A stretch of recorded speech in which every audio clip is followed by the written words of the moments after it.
Spider-Man Homecoming es la tercera adaptación de la saga cinematográfica en los últimos 15 o 20 años. Está producida por Marvel en conjunto con Sony Pictures, que son los dueños de los derechos. Entonces, como siempre con las películas de Sony, es esperable que haya muchísima publicidad metida dentro de la película. Y está dirigida por John Watts, está protagonizada por Tom Holland, Michael Keaton y Robert Downey Jr. La película cuenta la historia de Peter Parker en su etapa liceal y después se pelea con un villano y básicamente eso. Los que hayan venido siguiendo los videos de este canal saben que no soy fanático de las películas de superhéroes, que no soy lector de cómics, les cuento también. Y entonces fui a ver la película sin demasiadas expectativas y salí muy satisfecho de la sala. Es una muy buena película. Spider-Man Homecoming es una muy buena comedia y funciona muy bien porque el director sabe bien lo que quiere. De entrada, por ejemplo, es como una historia de los orígenes de Spider-Man, pero deja de lado el momento de la picazón de la araña y cuando adquiere los poderes o cuando matan al tío Ben, porque ya lo hemos visto miles de veces en el cine.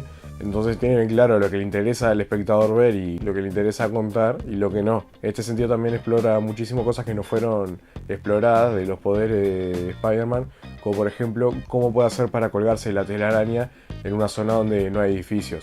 De ahí saca muchísimo humor para meter en la película. Con este enfoque de buscar explorar las cosas que no hayan sido exploradas antes de Spider-Man, ya lo vemos haciéndose cargo de pequeños robos en el barrio, situaciones más pequeñas a nivel de la historia.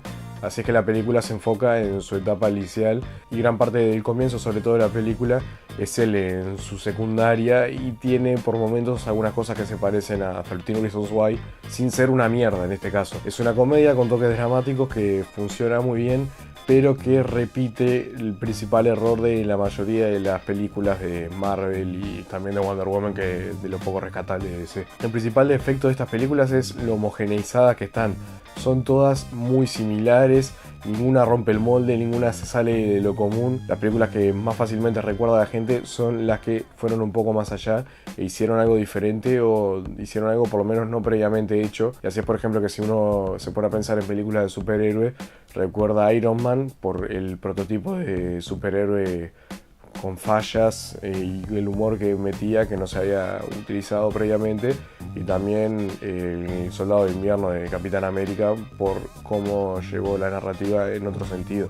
Aquí Spider-Man intenta hacer cosas diferentes, pero a fin y al cabo la estructura de la película es muy similar a todas las demás de Marvel. O sea, tenemos al héroe, tenemos al personaje secundario, tenemos una chica a la que aspira a conquistar, tenemos un villano al que tiene que enfrentarse casi que obligatoriamente. Esas son las cosas en las que no cambia. Sin embargo, el director es muy consciente de estos rasgos y hace como una rara autoparodia a lo largo de la película, entonces se está riendo constantemente de eso al mismo tiempo que lo comete. Tiene a Ned, que lo utiliza como un comic relief, un personaje para meter gran parte de los chistes de la película y darle humor cuando el resto de la película da drama, que cuando se entera que Peter Parker es Spider-Man, le dice que él quiere ser su amigo de la CIA, ese que cuando el héroe entra en un edificio se queda leyéndole los planos del edificio y lo va guiando a través del mismo. Es un muy buen chiste a nivel narrativo, está bueno como el director es consciente de ese cliché, pero al fin y al cuentas es lo que termina pasando en esta misma película. Eso también se repite con otras cosas. Por ejemplo, la película tiene 2 escenas post créditos y en una de ellas se burla de las escenas post créditos cuando venía de tener una.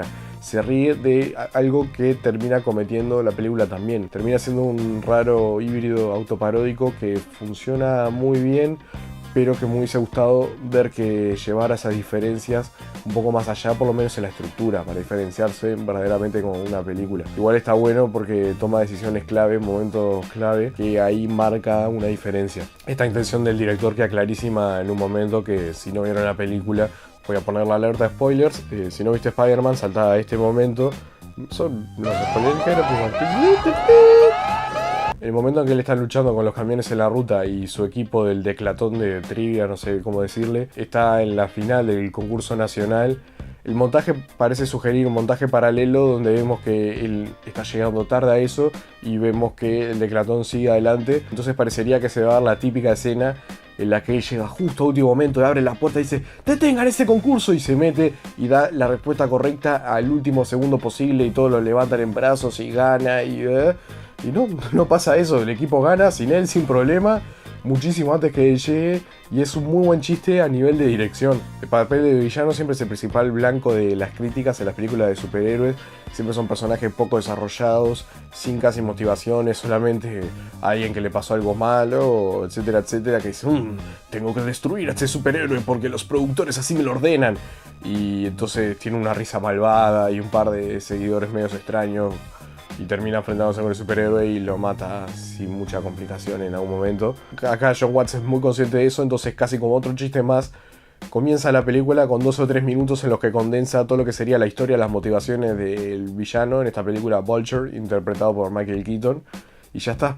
Después de ahí salta más adelante y transforma bastante el personaje del villano sin darle demasiado desarrollo, pero le da algo suficiente y realiza la película de una forma en la que eso es más que satisfactorio y está muy bien como lo lleva a cabo.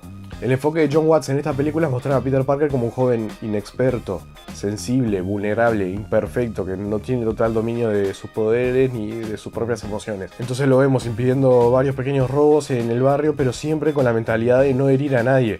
Él no quiere lastimar a nadie y se apega a esa filosofía. No es como Zack Snyder, que en Batman vs Superman hizo de Batman un Stalin casi con toda la gente que mata. Es muy coherente en esa forma, y en ese encuadre que trata de evitar la violencia, también mete a Vulture, que Vulture lo único que quiere es robar ciertas cosas, pero no tiene ese odio visceral hacia Spider-Man, no tiene esa necesidad de destruirlo porque sí. Está muy bueno que no recurre a ninguna mitología, ni ningún dios griego, ni espartano, ni nada como para tratar de darle cierto nivel a la película, sino que hace una historia simple en la que el villano solamente quiere robar y que no le desarmen los planes. Entonces no intenta destruir a Spider-Man, sino que simplemente quiere que deje de fastidiarle sus robos. Watts intenta hacer de la película una comedia centrada en Spider-Man y contar su historia, y no tanto hacer un western en el que él se enfrente con el villano. El villano está puesto casi como algo obligatorio en la película, pero que vemos que no le interesa y hace algo muy funcional con eso. Ahora sí voy a hablar un poco más en profundidad de los spoilers de la película, así que de vuelta a la alerta. Si no la viste, saltá a este punto que aparece en el video.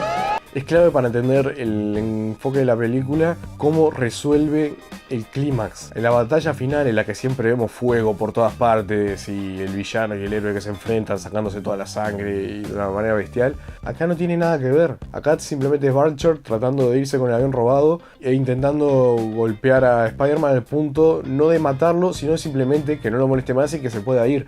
Y Spider-Man no trata de destruirlo, no trata de matarlo, simplemente trata de defenderse él y de evitar que Vulture también se muere. Él se muestra muy afectado cuando ve que le van a explotar las alas a Vulture y que puede morir. Es una muy buena decisión, y en esto es en lo que más se diferencia la película de todas sus pares. Es un muy buen cierre para la película, es muy coherente con todo lo que venía planteando antes, y es un punto donde las películas muchas veces descarrilan. Todas las películas de DC terminan con un monstruo gigantesco, todo hecho por computadora, que explota para todos lados, etcétera, etcétera, y se sale de tono. Incluso Wonder Woman, yo ya dije, me parecía que los últimos 20 minutos de Wonder Woman era un capítulo de los Power Rangers que destruía todo lo que había hecho la película hasta entonces.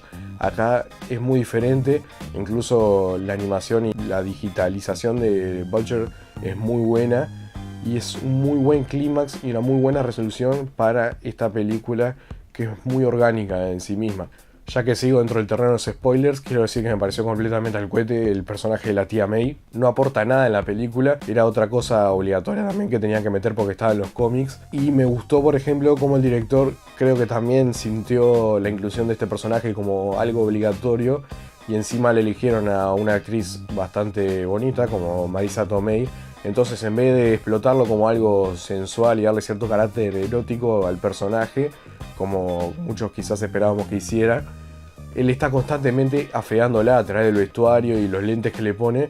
Entonces dice, bueno, me pone esta actriz por la fuerza, me pone este personaje por la fuerza que no le aporta nada a la historia, está, yo lo voy a dejar ahí, pero no voy a hacer que sea un personaje sensual, no va a ir en ese sentido, y me gustó bastante por eso. Después vi también como que generó bastante polémica el hecho de que Spider-Man no tuviera el sentido de arácnido. No me molestó mucho a mí, que no leí los cómics y que sí miraba la serie televisiva cuando era chico, y me había gustado muchísimo las películas con Tobey Maguire en ese entonces.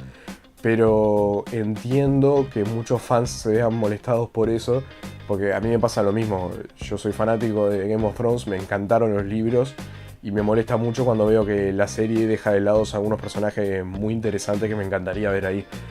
De todas maneras, creo que es una decisión muy útil para la película, ya que vemos a un Spider-Man inexperto, repito.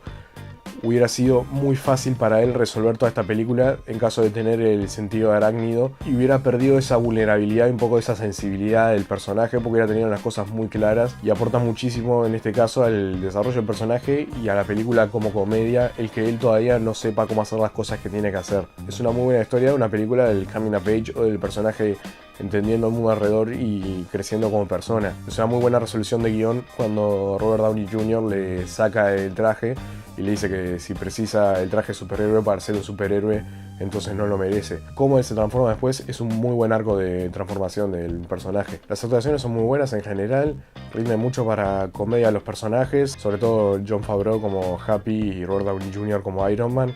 No sé qué tanto tienen que actuar para meterse en esos personajes, pues les sale de una manera muy natural, pero tienen un carisma inagotable.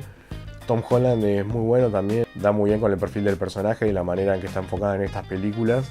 Creo que no hubiera encajado como cualquiera de los otros Spider-Man en las otras adaptaciones. El personaje que interpreta a Ned también da muy bien, y Michael Keaton, que es un actor que no me gusta mucho, da muy bien con el personaje también en esta película. Lo único que me hizo un poco ruido fue Mary Jane, que todos dicen, Mary Jane es negra, inclusión.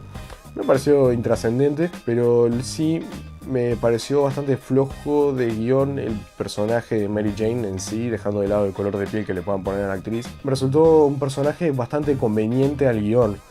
Siempre se había explotado esa relación bien incómoda que había entre Peter Parker y Mary Jane, donde ella no le daba bola y él se mandaba alguna macana, entonces parecía espantarla aún más y eso. Acá parece lo mismo, y en los momentos en los que parece que ella va a salir corriendo, ella dice, qué copado.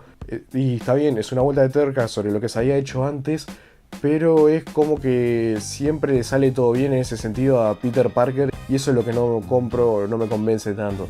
En resumen, es una muy buena comedia, es una buena película del viaje personal del héroe. Me hubiese gustado que se diferenciara aún más, sobre todo a nivel de estructura, de las otras películas de superhéroes. Es una película muy divertida que tiene bastantes cosas de humor para adultos. Me sorprendió un poco, sobre todo siendo una sala un 60% integrada por niños, y es una película que recomiendo. Mi calificación final es de 4 Nando. Bueno, muchísimas gracias por haberme acompañado en otro Cinenando. Déjame saber en los comentarios qué te parece la review, qué te pareció la película, si querés que comente algún otro estreno en particular. Ya conté que voy a estar haciendo una serie de reviews de Game of Thrones en base a cada capítulo que vaya saliendo de esta séptima temporada. Si te gustó, dale like, suscríbete, dale me gusta a la página de Facebook y nos estamos viendo la próxima. Muchas gracias.